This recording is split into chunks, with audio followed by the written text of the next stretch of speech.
इस कार्यक्रम की पुण्यार्चक हैं नागरमाल जैन, विशाल जैन, डॉक्टर स्वाति जैन, समर्थ जैन, कशिश जैन, समस्त गुरु भक्त परिवार, गुरुग्राम, गुप्तदान गुरुग्राम, गुरु भक्त परिवार। आचार्य कुंद आंध्र और कर्नाटक की सीमा में उनका जन्म हुआ, कुंडपुर में।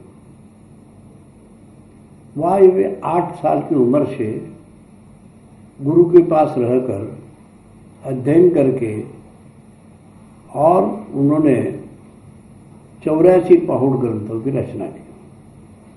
उनमें से बहुत से पहुड़ ग्रंथ सुरक्षित है।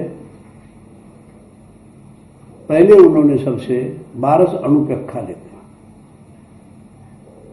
जिसमें द्वादशानुप्रेक्षा भी कहते हैं। उसके बाद साधना प्रधान ग्रंथ नीमसार लिखा। अब चारित्र प्रधान ग्रंथ मूलाचार।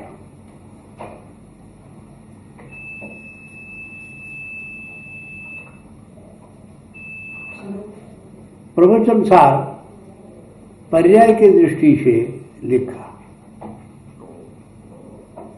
इस तरह से सारे ग्रंथों की रचना उन्होंने प्राकृत भाषा और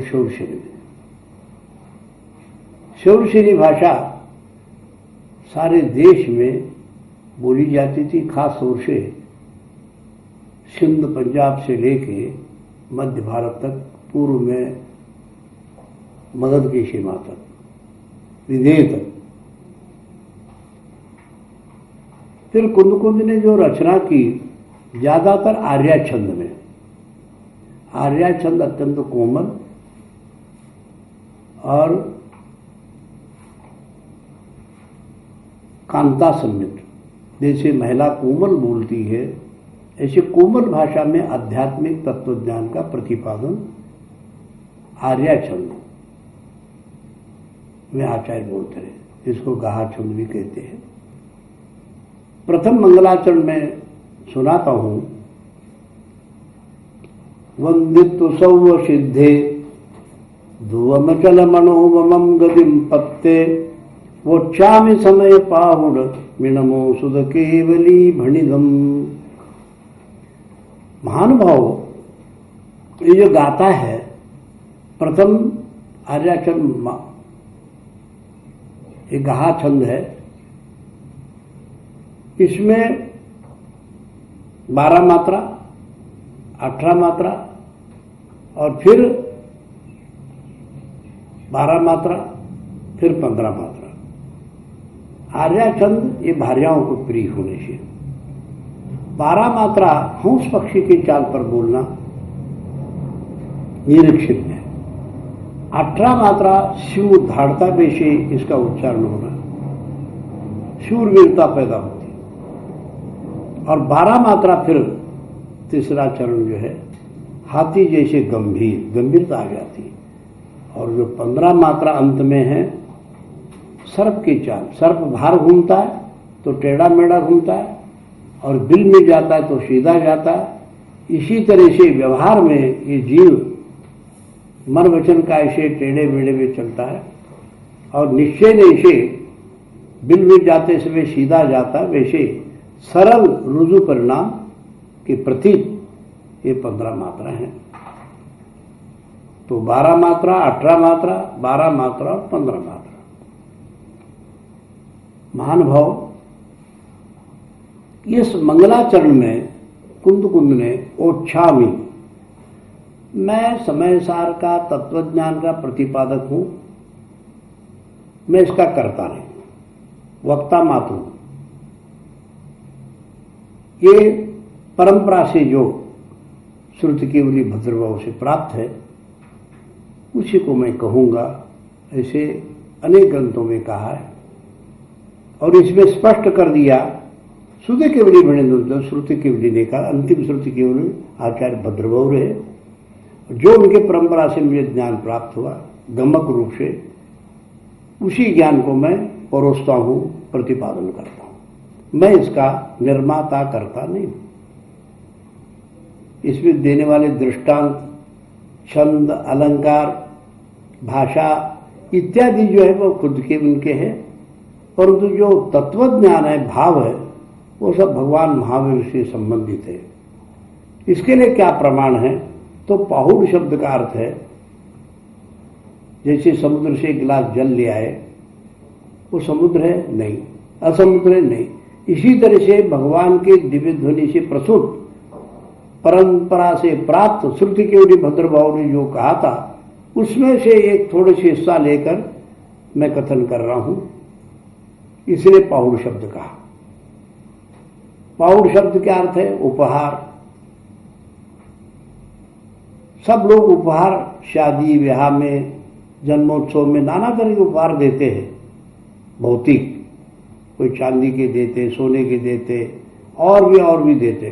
पर आचार्य कुंद कुंद कहते हैं जिस आत्मा का वैभव का वर्णन है, ऐसे विषय को मैं आप लोगों को आपके आत्मा के लिए उपहार दे रहा हूं। इससे स्पष्ट सिद्ध है कि वो अध्यात्मवादी थे, कट्टर, और उन्होंने इसका नाम समय पाहुड़ रखा। पाहुड़ शब्द का अर्थ पाहुत पाली में होता है और शूरसेनी में पाहुड़ होता है, और प्राभुत संस्कृत में अध्याय भी अर्थ है और उपहार भी। समय शब्द का अर्थ है, समय सार ग्रंथ का नाम। समय बोले तो आत्मा, समय बोले तो टाइम, समय सार। जितना समय आत्मा के लिए दे दिया वो सब सार है, बाकी समय जीवन में निस्सार है, वो किसी काम के नहीं रहे, आत्मा के हित के नहीं रहे। तो इस तरह से मंगलाचरण में जो मैं बता रहा हूं कि मैं इसका करता नहीं हूं, कि कितने बड़े निरभिमान की बात है। कोई इसीलिए उन्होंने समय सार के 3 अध्याय में कर्तृत्व कर्माधिकार लिखा। कर्तृत्व के अभिमान से वो मुक्त थे। महानुभाव ओच्छामी इसीलिए कहा। फिर सुनिए, वे कहते हैं विनमो वो शब्द का अर्थ है हे भव्य जीवो। भव्य जीवो जो कहा किसी जैनों के लिए उपदेश नहीं है। समस्त संसार में अध्यात्म के पिपासु, रुचि रखने वाले जो भव्य जीव है, उनके लिए मेरा उपदेश है। ये नहीं पर्टिकुलर किसी जाति सांप्रदाय से के लिए हो। जैसे जल है, चींटी से लेके हाथी तक सबके प्यास बुझा देवे, इसी तरह से आध्यात्मिक प्यास बुझाने के लिए भगवान की वाणी को, तत्व ज्ञान को वो कथन कर रहे हैं। इसलिए उन्होंने ओ भव्यो ऐसे कहा। फिर एक नई बात कही उन्होंने, अणोवमम, आत्मा के लिए, परमात्मा के लिए निखिलोपमा रहित 3 लोक में कोई उपमा दे ही नहीं सकते। उपमातीत है, आत्मा का वर्णन है। फिर भी व्यवहार से समझाने के लिए कुछ उपमाएं दी जाती है। वे कहते हैं आत्मा ध्रुव है। एक बहुत अच्छी बात है ध्रुव शब्द। यो ध्रुवाणी परित्यज्य ध्रुवम परिसेवते ध्रुवाणी तस्य नश्यन्ते अध्रुवम नष्ट। जो शाश्वत है उसको हम लोगों ने ठुकरा दिया, और जो अशाश्वत है उसने हमें ठुकरा दिया। न घर के रहे न घाट के रहे। इसलिए वे आचार्य कहते तुम्हारा आत्मा ही तुम्हारे शाश्वत और ध्रुव है, ये शरीर नाशवान है, तुम्हारे साथ आने वाला नहीं। ये अध्रुव है। अध्रुवानुप्रेक्षा भी है इसमें एक तरह से। ध्रुव शब्द जो आत्मावाचक है, चेतनवाचक है। चेतना लक्षणों ध्रुवा ऐसे भी कहा। फिर कहते अचल, फिर कभी मुक्त होने के बाद शुद्ध आत्मा जन्म नहीं लेता है, अवतार नहीं लेता है, वो मुक्त हो गया। ऐसे गदिम पंचम गति को प्राप्त नारकी, तिर्यंच, मनुष्य और स्वर्ग जीव से अलग पंचम गति को प्राप्त वो सिद्ध भगवान को मैं प्रणाम करता हूं। वंदित्ते सर्वसिद्ध। सर्वसिद्ध इसलिए कहा अनंत अनंत आत्माएं सिद्ध हो चुके हैं, एक किसी एक परमात्मा पर्टिकुलर को नहीं, जितने भी मुक्त आत्मा उन सबको नमस्कार। एक बहुत विशाल दृष्टि है। हम परमात्मा को मानते हैं, एक नहीं अनंत परमात्मा को मानते हैं। इसलिए उन्होंने सौ सिद्धे शब्द का प्रयोग किया। नमो सिद्धानम हम बोलते ही ये प्रतिनिधि इस तरह से श्रुत केवली भणिदम, श्रुत केवली ने कहा था। और मैं वोच्छामी केवल वक्ता मात्र हूं, इस ग्रंथ का, ग्रंथ के विषय का कर्ता नहीं हूं। कर्ता कहना जैन शास्त्र में बहुत घातक है। ये तो कर्तार महात्मान पश्यन्ति तमसा तथा सामान्य जनो तेषां न मोक्ष। सामान्य सड़क पर रिक्शा चलाने वाला भी कर्तृत्व भाव रखता है, तो व्यवहारिक जीवन में आदमी कर्ता होता है। देखो आप, एक मैं बहुत मामूली दृष्टांत देता हूं। एक आदमी का कोई जेब से नोट गिर गया 1 रुपए का। किसी ने पूछा ये किसका नोट है, तो आदमी ने कहा मेरा नोट है। वो विद्वान पंडित ने कहा ये नोट में से हंसी निकल रही है। बोले क्यों? करोड़ों लोगों के हाथ में घूम के आया, सबने मुझे कहा मेरा है, पर नोट ने नहीं कहा मैं तुम्हारा हूं। नोट किसी का न हुआ, लक्ष्मी किसी की नहीं हुई। तो इसलिए महानुभावों, आचार्य कहते हैं जो ध्रुव शाश्वत सत्य आत्मा है उसी की मैं चर्चा करता हूं, उसी की समझाता हूं और उसी का चिंतन करके मैं अपने अनुभव की बताता हूं। क्या बता रहे हैं? इस समय सार के सार को द्वितीय गाथा में वो बता रहे हैं। वो ये बता रहे हैं स्व समय और पर समय। स्व समय मतलब स्व आत्मा, पर समय मतलब दूसरे आत्मा या पर पदार्थ। इसमें कितने सुंदर, दूसरी गाथा को जो समझ जाए वो पूरे के पूरे समय सार को समझ गया। इसे समझना, जीवो चरित्र दंशन नानटिरो तम ही ससमयम जाने पौगन कम पदेश ठिदंच तम जान पर समयम। सम्यक दर्शन ज्ञान चरित्र, प्रथम उन्होंने जीव का नाम ले लिया। जो जीव है वही तो प्रधान है, जीव ही प्रधान है। उस जीव के बारे में सम्यक दर्शन, सम्यक ज्ञान, सम्यक चारित्र में जो स्थित है वो स्वसमयी है। मतलब वो परमात्मा के समीप है या स्वयं परमात्मा बन सकता है। जाने शब्द स्वेच्छावाचक है। अपने आत्मा में स्वतः अपनी स्वेच्छा से मग्न हो सकता है, किसी की जबरदस्ती से वो अपने आत्मा में एकाग्र नहीं हो सकता। एक और अग्र, एक बोले तो आत्मा, अग्र बोले तो उसी के सामने रख के ध्यान करना। जाने शब्द स्वेच्छावाचक है। स्वेच्छा से धर्म कर सकते, जबरदस्ती से कोई धर्म नहीं करा सकता, न कराने से भी वो धर्म ध्यान कर सकता है।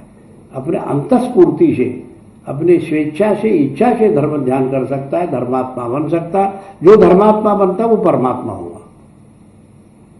इसीलिए आचार्य कुंद ने भी आगे चल के दूसरे ग्रंथों में भी इसकी चर्चा थोड़ी बहुत की है। आत्मा 3 तरीके मानी उन्होंने। एक बहिरात्मा, जो बाहरी दृष्टि, धन संपत्ति वैभव के पीछे 24 घंटे लगा हुआ है, अपने खुद के आत्मा को भूल गया, वो मिथ्या दृष्टि बहिरात्मा है। वो वितरागी है, वीतरागी नहीं है। फिर कहते हैं अंतरात्मा, जो सम्यक दृष्टि जीव है, अपने आत्मा पर विश्वास है, वो आस्तिक है, वो सम्यक दृष्टि है, सम्यक ज्ञानी है। वो अपने आत्मा को परमात्मा बनाने के लिए सतत ध्यान अध्ययन में लगा रहता है। जैन धर्म में 2 ही मुख्य तत्व है, ज्ञान और ध्यान। स्वाध्याय करो और ध्यान करो, बाकी सब जितने क्रियाकांड है वो बाहरी क्रियाकांड है। अंतरंग में 2 ही है। तो महानुभाव फिर कहते हैं ये उद्गर कर्म प्रदेशों में जीव फंसा हुआ है। जान शब्द आज्ञावाचक होने से पर समय, पर पदार्थों में रमा हुआ ये जीव। रात रंजन, ये पर पदार्थ में रमना आर्तरुद्ध ध्यान है। जैसे वो बको ध्यानम, बक पक्षी ध्यान तो करता है पर हिंसक भाव होते उसके मन में, किसी प्राणी को मारने के सतत भाव होते, पर यहां अहिंसक भाव है, वीतराग भाव है। तो दूसरे गाथा में जो कुंद ने कहा इसी के विस्तार से उन्होंने स्थूल रूप से, सूक्ष्म रूप से अनेक दृष्टांत देकर समझाते हैं। और तीसरी गाथा में आचार्य कुंद देव कहते भगवान कि समय जो है अर्थ है आत्मा, सम उपसर्ग अय धातु, जो गत्यर्थक धातु है सब ज्ञानार्थक होते हैं। अब वो ज्ञान की बात करते हैं तो एक निश्चय गदो समो संवत्त सुंदरो लोगे बंद कहा ये तेन विसंवादिनो होदी। विसंवादिनी ये स्त्रीलिंग है, जैसे दो महिलाएं विसंवाद करते हैं, लड़ पड़ते हैं, तो उसका उन्होंने दृष्टांत किया। इसी प्रकार कर्म और आत्मा अनादिकाल से इन दोनों का वाद विवाद है, दोनों में बहुत ही फर्क है। जड़ पदार्थ को अपना मान बैठा है जीव, शरीर को अपना मान बैठा है। आचार्य कहते हैं ये बंध की जो कथा है ये विसंवाद करने वाले, इसलिए एकत्व विभक्त निश्चय निश्चय मैं आत्मा को समझाता हूं। कितनी सुंदर बात कही, समो संवत्त सुंदर रोगे। कोई कहता है पहाड़ सुंदर है, पेड़ सुंदर है, फूल सुंदर है, घेने सुंदर है, कपड़े सुंदर है, नदी सुंदर है, मकान सुंदर है, जो देखता उसको बताता है ये सुंदर है, सुंदर है। आचार्य कुंद इसमें कहते अरे सारे दुनिया के पदार्थ को देखता है और उसको कहता है सुंदर है। पर तुम समझ लेना सारे संसार के वस्तुओं को तुम सुंदर तो देखते और जानते हो, ये सारे सौंदर्य को पहचानने वाला कौन है? आत्मा है। कौन है? ज्ञानी है, सम्यक दृष्टि। तो वो स्वयं कितना सुंदर होगा, तुम अपने आत्मा को क्यों सौंदर्य को पहचानते हो? तुम्हारे आत्मा के सौंदर्य को पहचानो। दुनिया के सौंदर्य के पहचाने से बहिरात्मा बन जाओगे और उससे तुझे कोई फायदा होने वाला नहीं। इस कार्यक्रम के पुण्यार्जक थे नागरमाल जैन, विशाल जैन, डॉक्टर स्वाति जैन, समर्थ जैन, कशिश जैन, समस्त गुरु भक्त परिवार, गुरुग्राम, गुप्तदान गुरुग्राम गुरु भक्त परिवार।